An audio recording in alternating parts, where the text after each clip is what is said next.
واجب الاحترام حاضرین و ناظرین کرام، دنیا بھر سے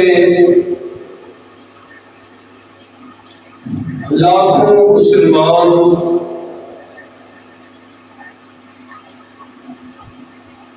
دینی جذبے کے ساتھ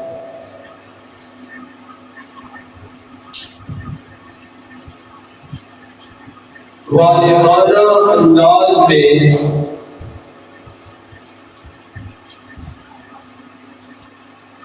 تیاری میں مصروف ہے ایک عظیم سفر کے لیے۔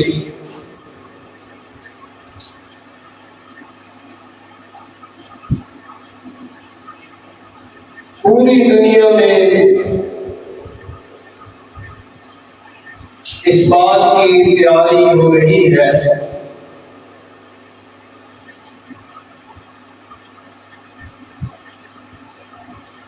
کہ اس زمین محترم پر اللہ کے ایک مقدس اور محترم گھر کی زیارت کی جائے۔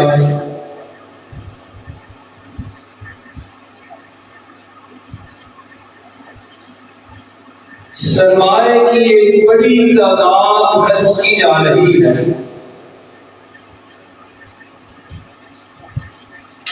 عورتیں، مرد، جوان اور بوڑھے صرف اسلامی ممالک میں سے نہیں بلکہ غیر مسلم ممالک میں سے بھی ایک بہت بڑی تعداد ہے جو بیت اللہ کی زیارت کے لیے تیاریوں میں مصروف ہے، اور جتنے لوگ اس دفعہ وہاں پہنچیں گے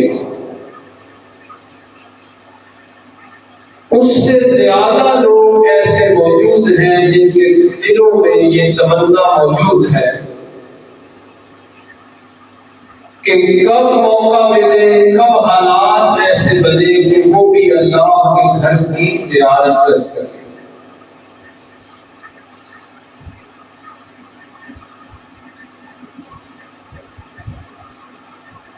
وہ بیت اللہ، وہ اللہ کا گھر بڑا ہی محترم ہے، بڑا ہی بابرکت ہے، بڑا ہی عظمتوں والا ہے۔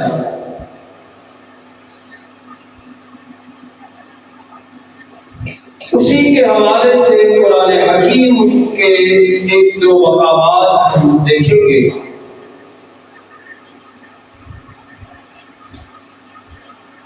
یہ سورہ آل عمران ہے، 34 پارے کا پہلا صفحہ ہے۔ یہاں اس محترم، مقدس، بابرکت اور باعظمت گھر کا ذکر اللہ نے یوں فرمایا: اِنَّ أَوَّلَ بَيْتٍ وُضِعَ لِلنَّاسِ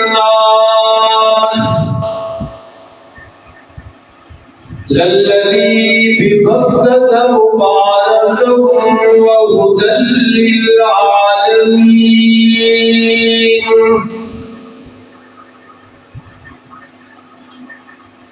بلا شبہ پہلا گھر جسے لوگوں کے لیے بنایا گیا وہی ہے جو مکہ مکرمہ میں موجود ہے۔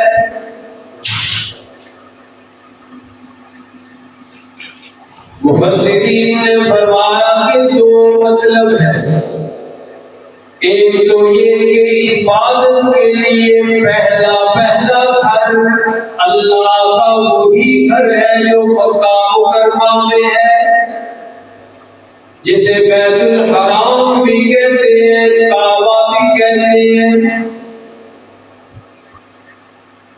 اور دوسرا مطلب یہ ہے کہ اس دھرتی پر بیت اللہ کی تعمیر اور اس کے بنانے سے پہلے دنیا میں کوئی گھر نہیں تھا، سب سے پہلا گھر یہ بنایا گیا۔ دونوں تفسیریں ہیں، یعنی ایک تو یہ کہ گھر تو موجود تھے اور لیکن عبادت خانے کے طور پہ جو گھر بنایا گیا سب سے پہلے وہ یہ بیت اللہ، اور دوسرا یہ ہے مطلب کہ اس سے پہلے کوئی گھر نہیں تھا، اللہ کا گھر سب سے پہلے بنا اور باقی گھر بعد میں بنے۔ بیت اللہ کی تعمیر جو ہے یہ کئی دفعہ ہوئی ہے۔ سب سے پہلے تو اسے فرشتوں نے بنایا، اور یہ جس جگہ پر موجود ہے اسی کے اوپر آسمانوں میں ایک گھر ہے، اس کا نام ہے بیت المعمور۔ جس طرح یہ بیت اللہ لوگوں کے طواف کی جگہ ہے، لوگوں کی عبادت کی جگہ ہے، بیت المعمور فرشتوں کے لیے ہے کہ وہ اس کے طواف میں ہر وقت مصروف و مشغول رہتے ہیں۔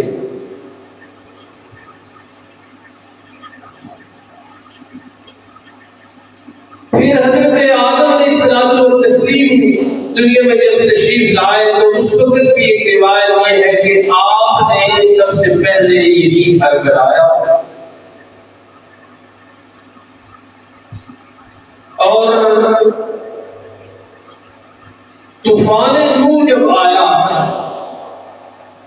حضرت نوح علیہ السلام کے زمانے میں ایک بہت بڑا طوفان آیا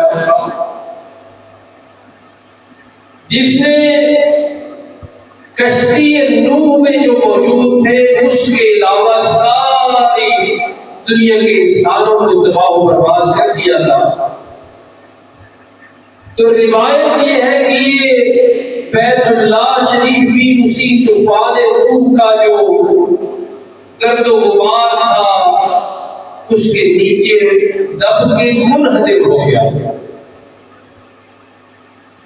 یعنی اس کا کوئی نام و نشان اوپر نہیں رہا۔ پھر جب حضرت ابراہیم علیہ السلام و تسلیم اپنے فرزند انجمن حضرت اسماعیل علیہ السلام کو وہاں لے کر گئے مکہ مکرمہ میں، وہ عراق کے رہنے والے تھے، تو وہاں پھر حضرت ابراہیم علیہ السلام اور حضرت اسماعیل علیہ السلام نے بھی ایک دفعہ اس کی تعمیر کی، اسے بنایا۔ قرآن حکیم نے اس تعمیر کا بھی ذکر فرمایا ہے سورہ بقرہ میں، فرمایا وَإِذْ يَرْفَعُ إِبْرَاهِيمُ الْقَوَاعِدَ مِنَ الْبَيْتِ وَإِسْمَاعِيلُ۔ قابل ذکر ہے وہ واقعہ جب حضرت ابراہیم علیہ السلام والتسلیم اور حضرت اسماعیل علیہ السلام اللہ کے گھر کی بنیادیں اونچی کر رہے تھے، تو یہ تعمیر ہوئی حضرت ابراہیم علیہ السلام کے ہاتھوں۔ تو اسی گھر کا تذکرہ اللہ نے یوں فرمایا کہ إِنَّ أَوَّلَ بَيْتٍ وُضِعَ لِلنَّاسِ، پہلا گھر جو اللہ نے لوگوں کے لیے عبادت کی خاطر بنایا، لَلَّذِي بِبَكَّةَ مُبَارَكًا، وہی ہے جو مکہ میں واقع ہے، وہی اللہ کا گھر ہے جسے دیکھنے کے لیے لاکھوں دل تڑپ رہے ہیں، وہی اللہ کا گھر جس کی زیارت کے لیے انسان مسلمان اپنی زندگی کی جمع پونجی صرف اور خرچ کرنے کے لیے بھی تیار ہو جاتا ہے۔ آرزو ہوتی ہے، تمنا ہوتی ہے کہ زندگی ساری کی جمع پونجی ساری کی ساری لگ جائے، ایک نظر میں اللہ کے گھر کو دیکھیں۔ فرمایا مبارک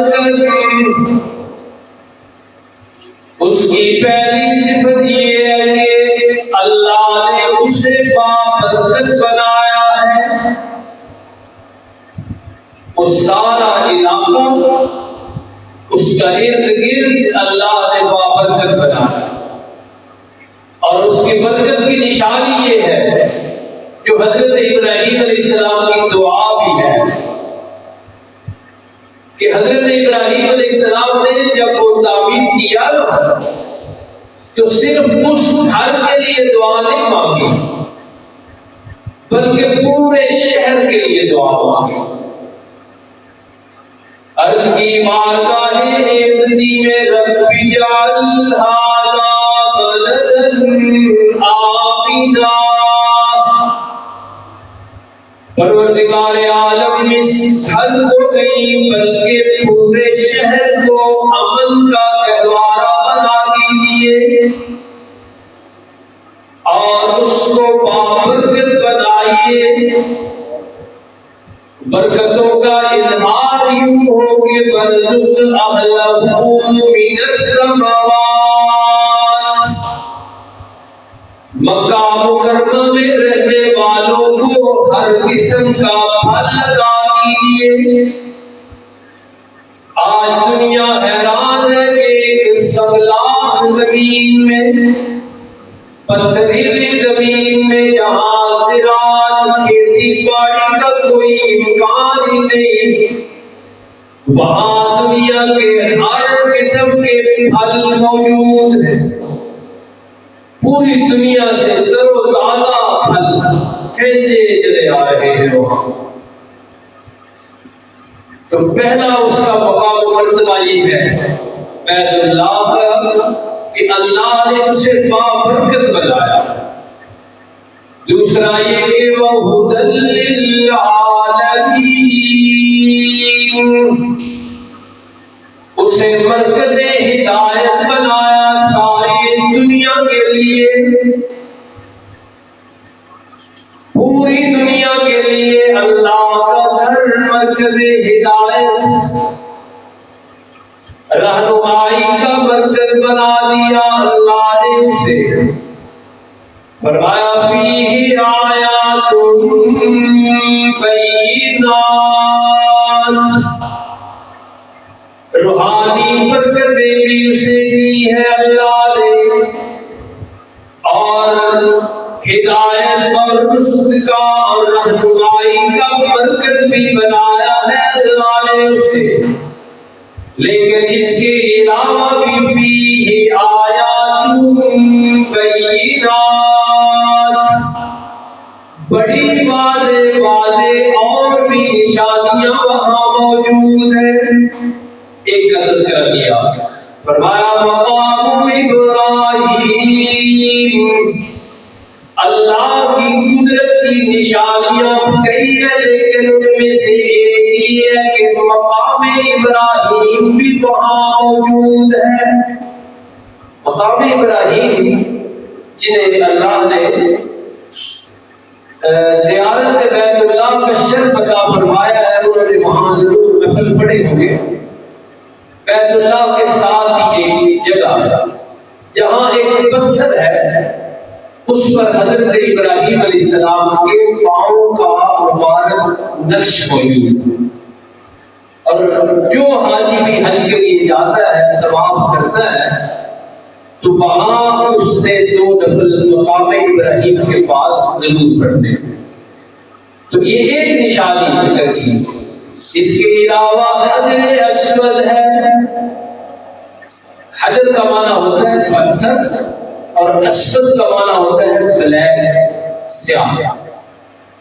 بیت اللہ شریف کے 4 کونوں میں سے ایک کونے میں ایک پتھر لگا ہوا ہے. طواف کے دوران اس کا بوسہ لینا یا اگر وہ ممکن نہ ہو تو دور سے استسلام کرنا ایسے اس کو سلام کرنا یہ حج کا حصہ ہے. اور سرکار دو عالم صلی اللہ علیہ وسلم نے فرمایا کہ یہ جنت کا پتھر ہے.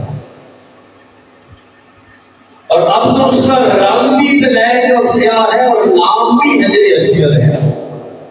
لیکن نبی پاک صلی اللہ علیہ وسلم نے بتایا ہے حدیث میں کہ جب یہ آیا تھا اس وقت یہ سفید تھا، دودھ کی طرح سفید.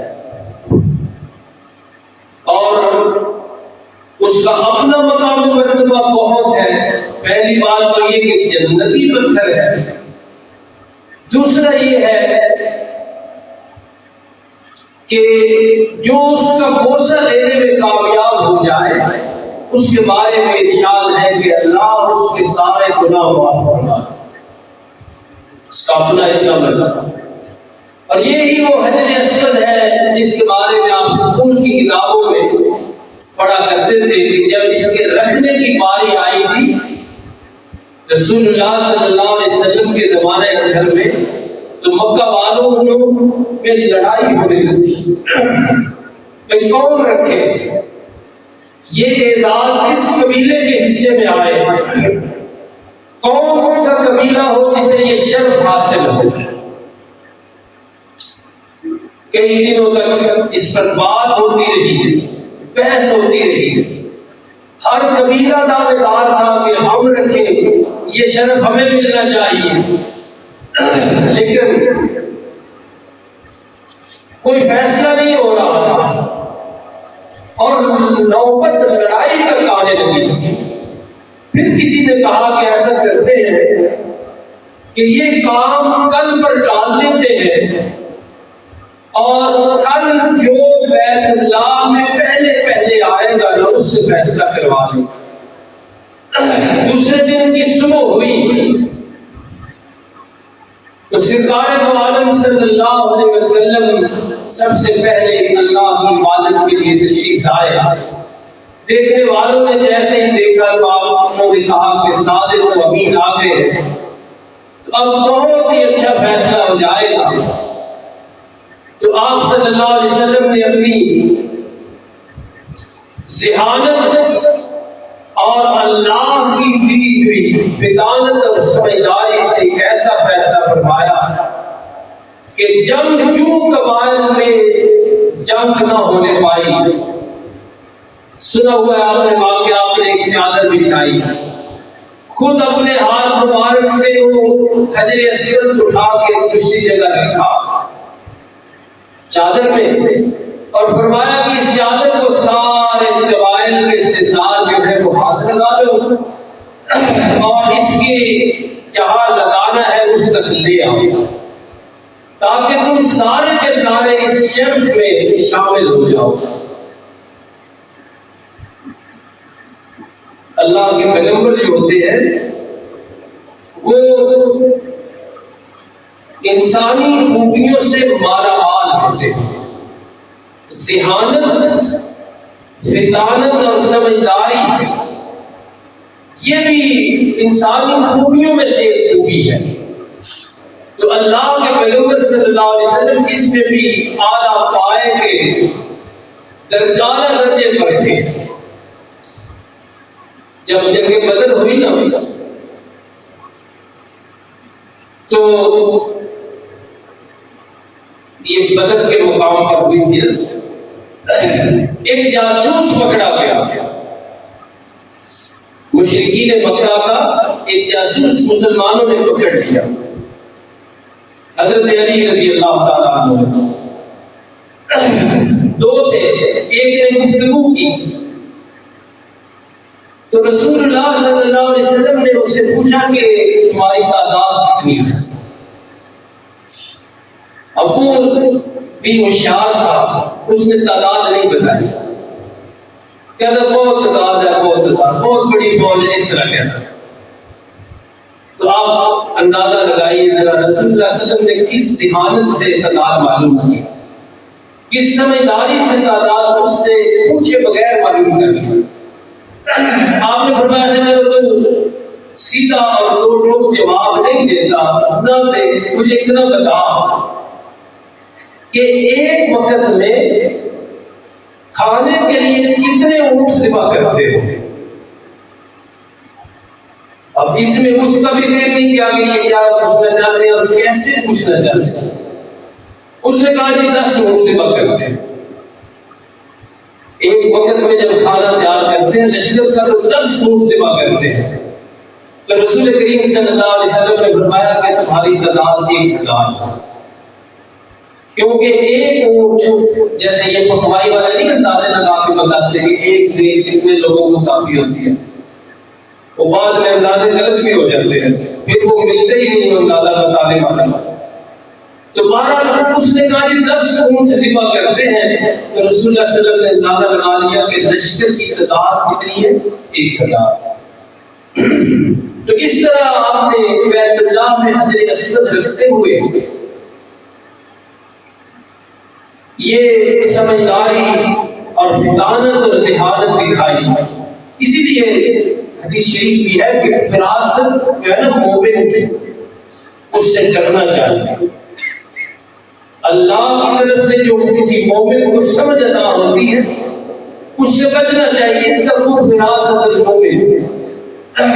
دوبارہ یہ حجر اسود میں ہی بات مکمل نہیں ہو رہی، ایک بات یہ ذہن میں رکھیں کہ حج کے دوران اس کو چومنا یا اس کو سلام کرنا یہ ہمارے اس اہم ترین عبادت کا حصہ، لیکن اس پتھر میں کوئی اثر یا تاثیر ہے یا نہیں ہے؟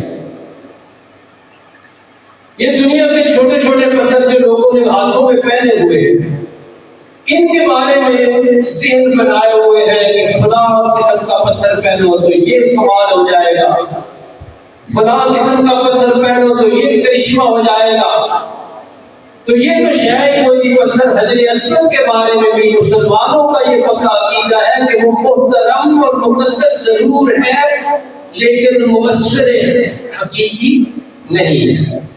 اور اسی کا اظہار حضرت عمر رضی اللہ تعالیٰ عنہ نے یوں کہہ کے کیا تھا اور لوگوں کا عقیدہ بنایا تھا، اور آپ کے ارشاد کے پیش نظر ہی یہ پاکستان میں پھیلے ہوئے پتھروں کے اثرات کے بارے میں بھی عقیدہ بنا لیجیے کہ حضرت عمر رضی اللہ عنہ نے فرمایا تھا اسے مخاطب کر کے اور سنا رہے تھے عازمین حج کو جو حج پہ آئے ہوئے تھے ان کو، فرمایا کہ ان کا حجر کہ سن لے اور لوگ بھی سن لے کہ یہ پتھر ہے، صرف لا تنفع ولا تضر، نہ یہ کوئی نفع دے سکتا ہے نہ یہ نقصان دے سکتا ہے، مقدس ضرور ہے، محترم ضرور ہے، بابرکت ضرور ہے، جنتی پتھر ہے، لیکن اس کے اندر نفع نقصان دینے کی صلاحیت نہیں۔ اور فرمایا کہ اے پتھر، اے حجر اسود سن،